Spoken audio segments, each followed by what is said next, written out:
अस्सलाम वालेकुम, नमस्कार, सत श्री अकाल एंड गुड इवनिंग। मैं हूं आरज़ू काज़मी और आप देख रहे हैं पॉइंट ऑफ व्यू।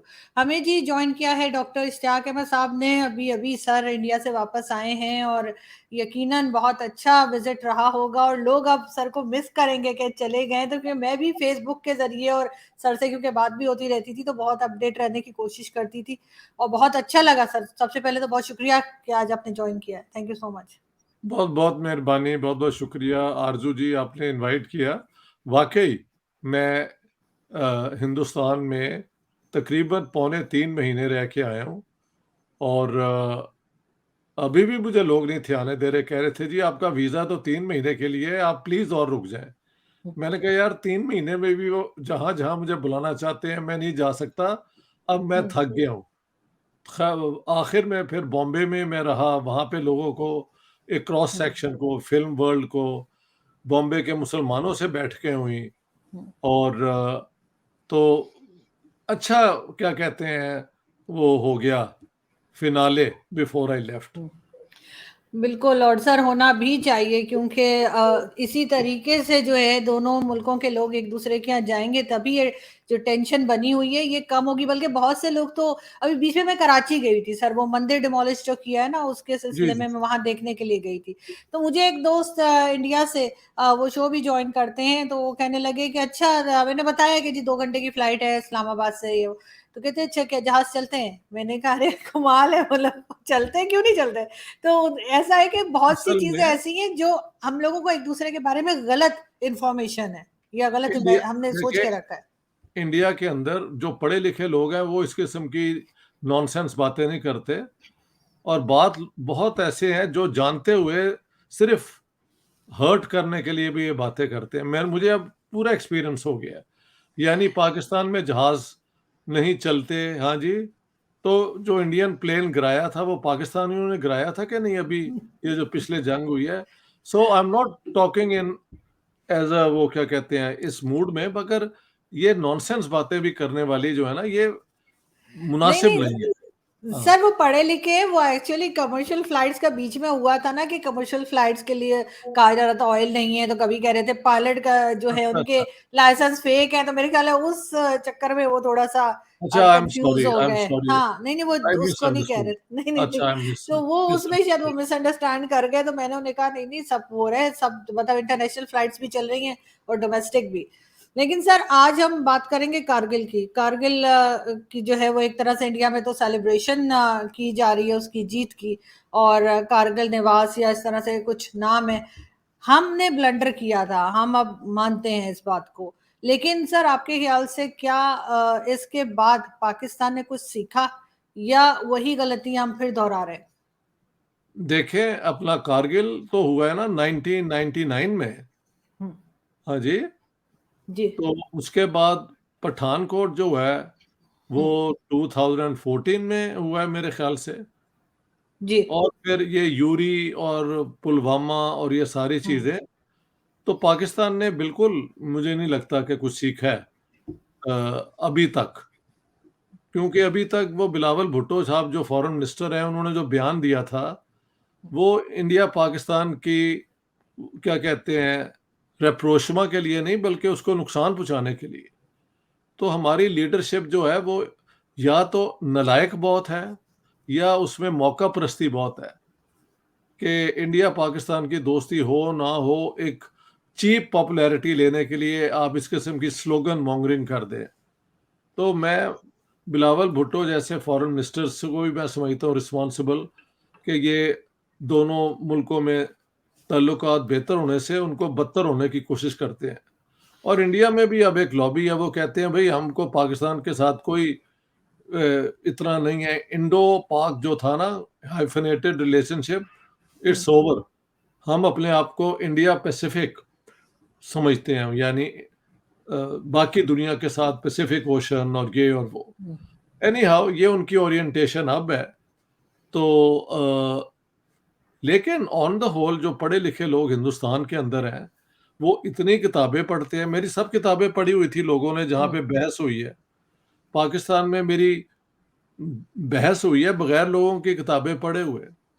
हुँ, तो पढ़ना अखबार 5-5 अखबार मैंने देखा घरों में आते। आई वाज़ अमेज़्ड सो इस तरह मैं समझता हूँ। और ये कारगिल जो है, कमिंग बैक टू कारगिल, तो ये बहुत बड़ा ब्लंडर है। मैंने कहा कि पहले 65 वॉर ने में पाकिस्तान ने जो अपनी तरक्की हो रही थी ना इंडस्ट्रियल, उसको उन्होंने एक नुकसान पहुंचाया जिससे वो आज तक रिकवर नहीं किए। और फिर ये कारगिल करके सारी दुनिया में जो होती है ना आपकी क्रेडिबिलिटी, कि आपका प्राइम मिनिस्टर जो है, दोनों मिलके एक पीस अकॉर्ड कर रहे हैं, और आपके आर्मी जनरल बैकग्राउंड में जाके तो एक उसके खिलाफ पूरी मुहिम कर रहे हैं। तो इस किस्म की बेहूदगियां जो हुई हैं ना पाकिस्तान की तरफ से, उससे इंडिया को तो ठीक है जानी नुकसान ये वो बहुत हुआ है। फिर कारगिल के अंदर क्योंकि ये जाके बैठ गए थे, वो क्या कहते हैं, पहाड़ियों के ऊपर, तो नीचे से जो उनको अटैक हिंदुस्तानियों ने किया या करना पड़ा, उसमें बहुत जाने गई हैं इंडियंस की भी। और अगर ये बेनज़ीर भुट्टो को हम्म, माना जाए तो वो कहती हैं 3000 से ज्यादा पाकिस्तानी मारे गए थे। तो जीरो रिजल्ट निकला। और इंडिया ने अब सेलिब्रेट कर रहे हैं तो ठीक है, बट इट सर वाज वो अ हर साल करते हैं। जी। बिल्कुल सर, वो हर साल करते हैं सर, वो उसको अपनी जीत मानते हैं, हर साल करते हैं। लेकिन सर नवाज शरीफ की गवर्नमेंट थी सर, रोका क्यों नहीं नवाज शरीफ को? ऐसा कैसे हो सकता है कि प्राइम मिनिस्टर ने ये कहा कि मुझे तो मालूम ही नहीं था जिस वक्त कारगिल हुआ है, उनको इन्फॉर्म किए बगैर आर्मी चीफ जो उस वक्त के थे जनरल परवेज मुशर्रफ, उन्होंने अटैक किया और नवाज शरीफ का कह रहे हैं मुझे पता नहीं था। साथ सर क्या ये बात भी ठीक है कि हमारे फौजियों की जो डेड बॉडीज थी वो लेने से इनकार किया गया पाकिस्तान की तरफ से? बिल्कुल बिल्कुल, मेरी जो है ना गैरिजन स्टेट किताब, उसमें बयान है ब्रिगेडियर नायर का। उन्होंने कहा कि जब ये हुई, अपना कॉन्फ्लिक्ट शुरू हुआ, तो जो ये पाकिस्तानी मारे जाते थे, तरीका ये है कि जब जंग हो रही हो ना, आज वो असूल है कि after the end of the battle दोनों साइडें अपने अपने डेड और इंजर्ड को ना उठाने का हक वो देती हैं, राइट। क्योंकि रूल्स ऑफ वॉर भी तो है ना दुनिया में, बैटल करने के। तो वो कहते थे पाकिस्तानी तो क्लेम ही नहीं थे करते उनकी डेड बॉडीज, कि हमारी आर्मी नहीं लड़ रही है तो मुजाहिदीन है। तो मुझे उन्होंने बताया कि फिर हमारे कुछ यूनिट में मुसलमान फौजी यूनिट भी हैं। वहां से हमने मौलवी बुलाए जिन्होंने उनका नमाज जनाजा पढ़ाया और उनको दफन किया गया। बाद में पाकिस्तान ने एक्सेप्ट करना शुरू कर दिया कि वाकई ये हमारी वो हैं सोल्जर्स। फिर प्रॉपर जो है प्रोटोकॉल के मुताबिक पाकिस्तानी झंडे में उनको वो करके वो उनकी डेड बॉडीज दी गई। ये इट्स टू वेल नोन। ये कहते हुए मुझे मुझे बहुत अफसोस भी होता है, बेकार मारे गए लोग दोनों तरफ, नीचे से ऊपर चढ़ने तक भी अपना इंडियंस को बहुत जानी नुकसान हुआ। तो एनी हाउ, पाकिस्तान का ऑब्जेक्टिव फेल हो गया और इंडिया ने अपनी वो बात मनवा ली, तो वो इसको सेलिब्रेट एज अ विक्ट्री करते हैं, ठीक है। बिल्कुल, लेकिन सर उसके बाद जैसे आपने कहा और हमें भी मालूम है कि कई बार उसके बाद दोबारा हमारे यहाँ से गलती हुई। लेकिन इस वक्त आपने खुद भी, आप अभी इंडिया से आए हैं और इंडिया में जिस तरह से वो आगे बढ़ रहे हैं और हम ये सब कुछ करके हमारा क्या हाल है वो भी दुनिया के सामने है। तो सर आखिर मिला क्या? मतलब इसमें कौन नहीं, इन्वॉल्व है? पाकिस्तान वो की एस्टेब्लिशमेंट? जी। जी, देखिए अपना मेरे ख्याल से 23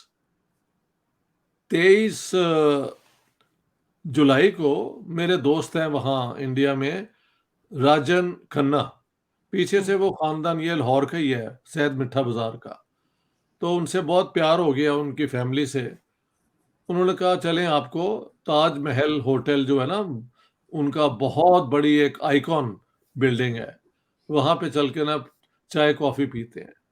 खैर, हम चले गए वहाँ पे, लेकिन यकीन माने कि व्हेन आई वाज़ एंटरिंग वो सारा, तो मुझे एम्बैरेसमेंट भी हुई। क्योंकि ये जो लश्कर तैयबा के जो आए थे वो टेररिस्ट, इन्होंने वहाँ ही एंटर करके और गोलियां चला के बेतहाशा लोग मार दिए थे। 170 पीपल। ना सिर्फ ताजमहल, एक लियोपोल्ड रेस्टोरेंट है वहाँ, एक नरीमन पॉइंट या कुछ है जहाँ पे, और रेलवे स्टेशन पे मारे गए। और मुझे याद है उस रेलवे स्टेशन पे एक बच्चा रो रहा था 11 साल का, वो मुसलमान था, कह रहा था मैं और मेरे अब्बा 11वीं का जो है ना वो उर्स जो शेख अब्दुल कादर जिलानी का होता है, जैसे 11वीं शरीफ भी कहते हैं, हम वो मनाने के लिए जा रहे थे बॉम्बे से, तो ये अटैक हुआ तो मेरे वालिद की भी डेथ हो गई। इन्होंने ये नहीं देखा कि कौन मारा जा रहा है, भेज के, और अचीवमेंट क्या हुई? नथिंग। पाकिस्तान को सिर्फ दुनिया में नोटोराइटी यानी बदनामी हुई और उसका नाम पड़ गया Pakistan is a terrorist state. तो पाकिस्तान ने कभी, यहाँ के leader Jinnah included, have never had a vision. मुल्क तोड़ना था, तोड़वा लिया। ये काहे के लिए बना है कोई क्लियर नहीं है, और वो आज तक चलता आ रहा है। So it all begins with Jinnah and not Liaquat Ali Khan as some people would like to believe. ये टू नेशन थ्योरी की ही एक वो चीजें हैं कि यू कैन नेवर एक्सेप्ट कि भाई हम यहाँ के रहने वाले हैं, चले हम मुसलमान हैं, वो हिंदू हैं। कल्चर वाइज, सिविलाइजेशन वाइज ये मिली जुली सिविलाइजेशन ही बनी थी। मुसलमान भी आए और फिर यहाँ के होके रह गए। हम क्या अरब हैं? हम जाए ना कोशिश करें अरबों को मनाना है, वो कहते हैं यार यू आर हिंदीस, अभी तक वो पाकिस्तानी कहते हैं। सो विच इज अ फैक्ट। लेकिन पाकिस्तान में पता नहीं क्या इनकी, कौन पढ़ाता है इनको, कौन इनको सिखाता है, कोई अकल की बात मैंने नहीं देखी वहां से होते हुए। बिल्कुल ऐसा ही है। लेकिन सर इसमें कारगिल वॉर जो हुई थी, तो आपके ख्याल से उसका जिम्मेदार कौन थी? गवर्नमेंट थी, सिविलियन गवर्नमेंट थी, या अगर आर्मी चीफ ने भी किया था तो क्या पूरी स्टैब्लिशमेंट उस वक्त की जनरल परवेज मुशर्रफ के साथ थी? क्योंकि इन चीजों का जो कुछ हुआ, जैसे मुंबई अटैक और कई दूसरी हादसे जो हुए हैं भारत में, उसका खमियाजा या उसका रिजल्ट इन लोगों ने नहीं भुगता जिन्होंने किया। वो मेरे और आपके आम जैसे आम सिटीजन जो है, हमें फेस करना पड़ता है जब लोग हमारे मुंह पर आके या हमें बात करते करते अचानक से कह देते हैं भाई हम आपका कैसे भरोसा करें। तो बिल्कुल सही। ये चीज मुझे बहुत शर्मिंदगी होती है। कई बार मेरे बड़े अच्छे और बड़े जैसे कहना चाहिए बेस्ट फ्रेंड्स तक मुझे बात करते करते अचानक कहते हैं, चाहे मजाक में कहते हो, कि भाई तुम्हारा क्या भरोसा। तो मुझे भी, मुझे बहुत शर्मिंदगी होती है। मुझे हिंदुस्तान में कई जगह तकरीरों होते हुए लोगों ने खड़ा होकर कहा है कि सर आपकी बातें, अमन होना चाहिए, हिंदुस्तान पाकिस्तान के लोग हम्म, लोग खराब नहीं है, वहाँ हुकूमत का मसला है। लेकिन हम कैसे आपका भरोसा कर सके जब हमने कोशिश की है, पाकिस्तान ने किसी ना किसी तरीके से उसे सैबोटाज कर दिया है। Kargil is one, Pathankot is another, और फिर आप भूल रही हैं 2008 में ये जो ही हम अब बता रहे हैं टेररिस्ट अटैक हो गया, ये वो भाई व्हाट। देखें एक कहते हैं देयर मस्ट बी कोहेरेंट, यानी एक जैसी फॉर्मेट में हम्म, आपका डिप्लोमेटिक मूव क्या होगा, आपका पॉलिटिकल मूव क्या होगा, आपका डिफेंस मिलिट्री मूव क्या होगा। कारगिल कर दिया और वहां चढ़ भी गए ये उस पहाड़ियों में, बट इसके बाद कैसे होना है, क्या करना है, डिडंट नो। अब दोनों की स्टोरी मैंने अपनी वो गैरिजन स्टेट किताब में दी है। नवाज शरीफ सेज कि मुझे बुलाया बताया नहीं गया, और ये परवेज मुशर्रफ रोते हुए मेरे पास आए कि हमें बचा लें आप, बिल क्लिंटन के जरिए कुछ अमन करवा दें। और परवेज मुशर्रफ ने अपनी किताब in the line of fire कहा है कि हमारे पास एडवांटेज वॉर का था। हालांकि मुझे नहीं समझ आई वो कैसा एडवांटेज था। पाकिस्तान को तो पिट गया ना वहां पे। तो अ, कि ये नवाज शरीफ ने जाके वहां पे हिम्मत हार गए, और जो बिल क्लिंटन या इंडिया चाहता था वो पूरा हो गया। I think Nawaz Sharif is closer to the truth than Pervez Musharraf. मुझे तो यही लगता है। सर इनका तो ये भी कहना था कि जी परवेज मुशर्रफ को रोक दिया गया, नवाज शरीफ ने जाकर पांव पकड़ लिए, वरना तो जी ये कश्मीर आजाद करवा देते। अब जिनको ज्योग्राफी का पता है, तो जो कि मुझे नहीं है, तो वो लोग कहते हैं कि अब कश्मीर कहाँ है और कारगिल कहाँ है और ये आपस में इनका क्या मतलब कनेक्शन है। तो लेकिन यहाँ तो बार बार यही बताया जाता है कि जी वो तो कश्मीर आजाद कराने के लिए कारगिल पे चढ़ गए थे। देखें, अगर ये कारगिल में चढ़ गए थे कश्मीर को आजाद कराने के लिए तो फिर करवा लेते ना। हम्म, क्यों जाके अपना नवाज शरीफ का पहले तख्ता उलट देते कि ये तो जा रहा है ये करने। तो ना जाने देते। लगता यही है कि उस वक्त नवाज शरीफ की जरूरत थी इन्हें कि जाके हमारी वो करा दें सीज फायर, वरना बाद में तो नवाज शरीफ का इन्होंने तख्ता उल्टा है ना। पहले इस मौके पर जब इनको लगता था कश्मीर हमारे हाथों आ रहा है और Nawaz Sharif is going to go there and betray this, तो उसको तभी अनसीट कर देते। इनके लिए तो कोई मुश्किल बात ही नहीं है। सो अगर मैं कहूँ ना दोनों स्टोरीज में क्रेडिबिलिटी किसकी है, तो मेरे ख्याल से नवाज शरीफ की है। अलबत्ता ये भी मैं मानता हूँ कि इन्होंने मुशर्रफ ने और बाकियों ने मियाँ साहब को बुला के एक जनरल सा आइडिया दे दिया होगा, बताया नहीं होगा पूरा। और मियाँ साहब को इतने ज्यादा अलर्ट आदमी नहीं है कि उनको समझ आ गया हो कि एक्चुअली क्या हो रहा है। इन्होंने कहा होगा जी हम जीत रहे हैं। ये बिल्कुल ऐसे ही है जिस तरह मोहम्मद अली जिन्ना को जो इन्होंने कश्मीर में पंगा ले लिया था, कह रहे थे कि कोई बात ही नहीं, हम तो जीत ही रहे हैं, तो वहां पे भी नहीं जीते। सो हमारी जो है ना ये आर्म्ड फोर्सेस के जो चंद एक्सट्रीमिस्ट लोग हैं, उनका बड़ा इररिस्पॉन्सिबल बिहेवियर रहा है। Not all but some of them. बिल्कुल ऐसा ही है। लेकिन सर एक बार फिर नवाज शरीफ साहब के वापस आने की खबरें सुनने में आ रही हैं कि वो इलेक्शन से पहले वापस आ जाएंगे और दोबारा हो सकता है उनसे ये भी डील, मैं तो कहूंगी डील ही होती है पाकिस्तान में इलेक्शन के नाम पे, तो ये भी हो रहा है कि वो फिर प्राइम मिनिस्टर बना दिए जाएंगे। कुछ लग रहा है आपको कि फिर बातचीत हो सकेगी भारत के साथ, इसलिए कि पहले भी उनके पीएम मोदी के साथ अच्छे टर्म्स रहे हैं, तो कुछ बेहतरी आ सकेगी? ठीक है, गलतियां तो हुई, अब उसको हम पीछे उस जमाने में जाके ठीक तो नहीं कर सकते, लेकिन आगे बढ़ने का कोई चांस है? देखें, अगर नवाज शरीफ आ जाते हैं और वो प्राइम मिनिस्टर बन जाते हैं तो उनका तो रेपुटेशन यही है ना कि वो कोशिश कर रहे थे इंडिया के साथ ताल्लुकात बेहतर हो जाएं। लेकिन नवाज शरीफ के जाने के बाद इंडिया ने आर्टिकल 370 रिमूव किया है, तो उनके भाई जो शहबाज शरीफ जो हुकूमत करते रहे हैं, उन्होंने वही स्टैंड लिया जो पहले उसने ले लिया था नवाज, क्या कहते हैं, इमरान खान ने। तो क्या इन सारी चीज़ों के होते हुए अब नवाज शरीफ जो हैं वो ये सारी चीज़ें चेंज कर सकेंगे? I do hope that is the case, क्योंकि आर्टिकल 370 रिमूव करना ना करना एक इंटरनल मैटर है इंडिया का। It was an agreement between the Maharaja and the Indian government. उसमें पाकिस्तान का कोई रोल नहीं है, टेक्निकली, कॉन्स्टिट्यूशनली, यूएन रेजोल्यूशंस के मुताबिक, नथिंग। तो अब देखें क्या होता है। लेकिन नवाज शरीफ अगर प्राइम मिनिस्टर बन जाते हैं तो एक चांस है कि इंडिया के साथ दोबारा नॉर्मलाइजेशन शुरू हो। सर आप इंडिया जाने से पहले पाकिस्तान भी आए थे कुछ टाइम के लिए, तो जी, आपकी जिन लोगों से मुलाकात हुई आपने उन्हें कैसा पाया? क्या वो लोग अभी भी इस चीज पे बिलीव रखते हैं या नहीं कि टू नेशन थ्योरी जो थी वो बस एक चूरन था जो खिलाया गया अपने लिए, कुछ अपनी पॉलिटिकल पावर के लिए या अपने कुछ गेन करने के लिए, चाहे वो मिस्टर जिन्ना हो या उस वक्त के जो भी लीडर्स थे उन्होंने? जो तो समझदार लोग हैं वो तो बहुत देर का समझ गए हुए हैं। और लेकिन वहाँ पे अभी भी अगर, अब वो क्या करें, वो टू नेशन थ्योरी को अगर ना माने तो क्या पाकिस्तान गलत बना? मैंने कहा यार बन गया है पाकिस्तान, बना टू नेशन की बुनियाद पे है। टू नेशंस का एक्सपेरिमेंट भी आपने करके देख लिया है। लेकिन तारीख के भी तो चंद फैसले होते हैं ना। अब India doesn't want Pakistan to return, बिल्कुल नहीं। और मेरे ख्याल से पाकिस्तान में भी कोई ख्वाहिश नहीं है कि हम इंडिया का हिस्सा बन जाएं।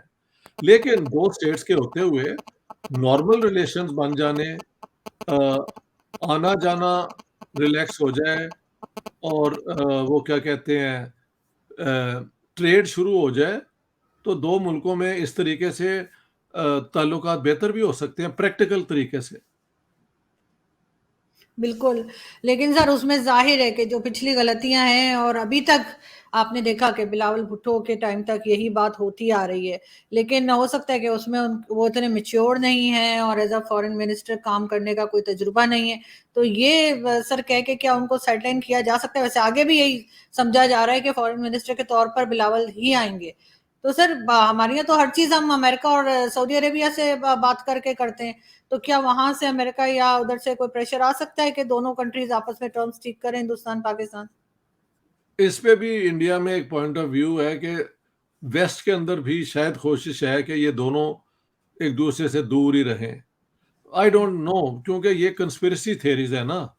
और लेकिन इंडिया और पाकिस्तान की गवर्नमेंट्स तो अपने आप को अगर आज़ाद समझती हैं, तो वो तो इसके खिलाफ फैसला कर सकती हैं ना अपने इंटरेस्ट में। भाई पाकिस्तान इतना बड़ा मुल्क है, हाँ जी, इतनी बड़ी हमारी फौज है, इस पे हमला करके हरा देना पाकिस्तान को नॉर्मली आसान नहीं है, ये मानना पड़ेगा। न्यूक्लियर वेपन्स भी हैं, लेकिन वो डिफेंसिव ही होने चाहिए, not to threaten people with nuclear war. उसमें सत्यानाश हो जाएगा पाकिस्तान का। तो इन हालात में अगर ये दोनों हुकूमतें चाहें कि इनके इंटरेस्ट में है कि हालात बेहतर हो जाए, तो मेरे ख्याल से ये बिल्कुल मुमकिन है। और पाकिस्तान की रिस्पॉन्सिबिलिटी ज़्यादा है हिंदुस्तान से। अगर Bilawal Bhutto continues to be the foreign minister of Pakistan, तो एक बहुत बड़ा प्रॉब्लम तो है ना कि वो किस बुनियाद पे जाके बात करेंगे इंडिया में। लेकिन अ, सर छेड़खानी भी तो हमेशा हमने ही की है, भारत की वो तरफ मैं से तो कह रहा कभी हूँ, भी नहीं की। जी। मैं यही तो कह रहा हूँ, छेड़खानी हमारी तरफ से होगी। तो हाँ। Let's see what happens. Sindh के अंदर ये हम्म, बताएं, जब आप गई वहां पे, वो टेंपल पे जो हमला हुआ है, hmm. Did you see the evidence? क्या हुआ था वहां पे? सर मैं वहां पे गई हूँ, मैंने थोड़ी सी वहां से वीडियो वगैरह बनाई। जो वहां पे उनकी देखभाल करने के लिए जो लोग थे, यानी जो रिस्पॉन्सिबल बताए जा रहे हैं कि जिन्होंने बेच दिया या क्या कर दिया, एक रेखा नाम की कोई खातून है, वो वहां नहीं थी। कहा गया कि जी बारिश है क्योंकि, तो वो नहीं आई है। और कल भी बारिश है तो वो कल भी नहीं आएंगी। लेकिन पूरा उन्होंने बिल्कुल मैदान कर दिया था, मतलब सब कुछ खत्म कर दिया, वहां पे कुछ नहीं छोड़ा है। और लोग थे बहरहाल, और थोड़ा बहुत उन्होंने बंद कर रखा है, लेकिन कुछ होता हुआ दिखाई नहीं दे रहा। वो जगह सुना है कि बेच दी है, कुछ इस किस्म का कोई चक्कर चल रहा था वहां पे। ये तो कौन, कोई रेखा है खातून जिन्होंने बेच दी है या क्या है? हाँ जी, वो कह रहे हैं कि उन्होंने बेच दी है वो जगह। और ओ, तो कुछ वहां पे काफी इस किस्म की टेंशन चल रही थी। लेकिन वहीं आसपास दो मंदिर और थे, मैं वहां भी गई हूँ। तो वहां अलबत्ता जो थे वो लोग थोड़ा सा सहमे हुए दिखाई दे रहे थे कि पता नहीं क्यों आई हैं। तो वो होता है ना कि डर गए हैं वो, जो हर एक तो नहीं उसमें इन्वॉल्व ना, उसको बेचने में या उसको डिमोलिश में। तो वो जो बाकी मंदिर, दो दो मंदिर और मैं गई थी जो उसके पास ही हैं, तो अच्छा। वो छोटे मंदिर थे। तो वो लोग थोड़ा सा मुझे लगे अनकंफर्टेबल से हो रहे थे, या थोड़ा घबरा गए थे या ऐसे। तो वो चीज तो बहरहाल वहां पर है, वो चीज चल रही है वहां पे। या मिसाइल भी किसी बंदर पे मारी गई है, क्या फैक्ट है कोई मिसाइल? सर कहा तो जा रहा है, लेकिन वो कराची में नहीं, वो कहीं अंदरूनी सिंध वगैरह कहीं का बताया जा रहा है। मैं तो कराची गई थी। ये मंदिर तो वेरी कराची में है। Sad, very sad. वो एक बाबरी मस्जिद के जब हुआ था, तो सारे पाकिस्तान के मंदिर इन्होंने गिरा दिए थे। अब हाँ। दोबारा ये इन्होंने शुरू किया है, काय का बदला ले रहे हैं यार मंदिरों से। तो और सर फिर इंडिया में भी मस्जिदें गिरा देनी चाहिए, अगर ऐसा ही, अगर यही बदले का फिर तरीका है तो। अगर यही है ना कि मंदिर वो हाँ। हमारी मस्जिदें गिरा दें और हम उनके मंदिर गिरा दें, तो हाँ। ज्यादा तो मुसलमानों को ही नुकसान है ना, जो अपना क्या कहते हैं, 20 करोड़ इंडिया में बैठे हैं, 25 करोड़ हम्म। बैठे हैं। मगर ये क्या क्या अकल की कोई बात होगी? यानी दुनिया जो है इन चीजों से आजाद होके आगे बढ़ रही है, हाँ। ये मंदिर मस्जिद गिराने के चक्कर में सियासत हो रही है। ये मेरे ख्याल से हमारे इलाके की जो है ना पसमानदगी ज़हनी, उसकी निशानी है। सर उसके इसमें कोई अलावा जो सर सिंध में लोग रहते हैं, दो तीन फैमिलीज को तो मैं जानती भी हूँ, कराची में भी हैं। और उनसे मैंने बल्कि शोज भी बनाए थे उनके साथ। उनकी जमीनों पे कब्जा कर लिया है, और सिर्फ वो इस वजह हिंदू से है, कि वो हिंदू है और वो कुछ कर नहीं पा रहे। जी। तो गवर्नमेंट ऑफ पाकिस्तान कहाँ है, गवर्नमेंट ऑफ सिंध कहाँ है, ये कहाँ है ये लोग? सर उनको, आपको आपको लगता है कि यहाँ पे माइनॉरिटीज कोई मैटर करती हैं इनको? नहीं, जो मर्जी बिल्कुल होता रहे नहीं। उनके साथ, ये कुछ आई नहीं एम सो करते। Sorry to hear, so sorry to hear. क्योंकि सर अगर ये कुछ करने वाले होते, अभी तक मियां मिट्ठू को अरेस्ट कर लिया होता। कितनी बार नाम लिया है लोगों ने, लेकिन ये कुछ नहीं मियां करते। मिट्ठू अभी तक आजाद है? बिल्कुल अभी तक आजाद है, दंदनाता फिर रहा है और वही हरकतें कर रहा है। और वो बेचारे जो हैं, उनमें से एक फैमिली जो है उनकी बेटी उठा के ले गए। वो बेचारे बार बार मुझे कांटेक्ट करते रहते। अब तो मुझे कह रहे थे कि मेजर गौरव का नंबर दे दें, हम उनसे बात करेंगे। और दूसरे जो हैं वो उनकी जमीन पे कब्जा हुआ हुआ है सालों से। और बेचारे इस्लामाबाद भी आए थे, उन्होंने पार्लियामेंट और के सामने, इस्लामाबाद क्लब के सामने बैठ के भी प्रोटेस्ट किया। कितने दिन वो यहाँ बैठे रहे, कुछ नहीं हुआ। पाकिस्तान की जो एनजीओज हैं जो हमेशा ह्यूमन राइट्स और ये, वो कोई एजिटेशन नहीं करती इन चीज़ों के खिलाफ? सर पता नहीं, मैंने तो किसी को कुछ करते देखा नहीं। अगर थोड़ा बहुत करते भी होंगे तो जाहिर है जो पावरफुल लोग हैं उन्हीं के हाथ में सब कुछ है। ये तो एनजीओ वगैरह क्या करेंगी? चले फिर, लेकिन ठीक है। बहरहाल यहाँ पे ये यही चल रहा एक है। नेगेटिव सोच की बुनियाद पे ये स्टेट बनी थी। अगर हिंदू सिख इनके ज़द में ना आए तो बाकी मुसलमानों के अंदर ग्रुप जो शिया हैं और उनके पीछे ये हाँ पड़ जाते हैं, तो सर, इनको अभी मुहर्रम चल रहा है ना सर, 10 दिन के लिए पूरे कंट्री में फौज लगा दी है ताकि मुसलमान मुसलमान को ना काट दे। बिल्कुल। अच्छा, आजकल मुहर्रम क्या दिन है? जी जी जी, मुहर्रम चल हाँ, रहा है। ओके, आई सी, मुझे ख्याल ही नहीं रहा, क्योंकि मैं जब आया हूँ तो शायद अभी कब से मुहर्रम वाला काम शुरू हुआ है? कब से सर डेट आज ये? 6, सर आज 6 या 7 है, 7 है मुहर्रम की। सात मुहर्रम है, अच्छा अच्छा अच्छा, हाँ, ठीक। तो चलिए, आई पूरे होप। में फौज 10 दिन के लिए, क्योंकि आपको पता है कि जो ये बम ब्लास्ट वगैरह करते हैं या मारते हैं लोगों को इमाम बारगाह में, तो तो वो उससे बचने के लिए। तौबा। और और नौ ये दस को पूरी कंट्री में मोबाइल सर्विसेज बंद। सो आने यानी अब पाकिस्तान एक पैरालाइज्ड मुल्क हो गया ना, बिल्कुल ये ऐसा ही इसलिए। है। तौबा तौबा ऐसा ही है सर। तौबा। चलिए, बहुत शुक्रिया सर कि आज आपने ज्वाइन बहुत किया। बहुत मेहरबानी, all the best, thank you take care. Sir, thank you sir, thank you thank very you, much. Thank you.